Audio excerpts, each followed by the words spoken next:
Red road থেকে ফের এজেন্সিকে নিশানা মমতার। সবাইকে ইডি সিবিআই দিয়ে ভয় দেখাচ্ছে, গ্রেফতার করছে। তৃণমূল এজেন্সিকে ভয় পায় না। ইডি সিবিআই আয়করের জন্য আলাদা জেলখানা তৈরি করুন, কেন্দ্রকে কটাক্ষ তৃণমূল নেত্রীর। कोई कोई चाहते हैं जैसा ही चुनाव में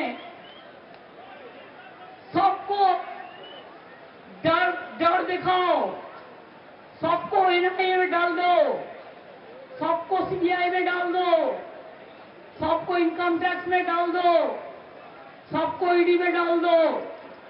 हम बोला इससे आधा तो अच्छा है, आप एक जेल खाना बना दो, सब लोग चला जाएगा।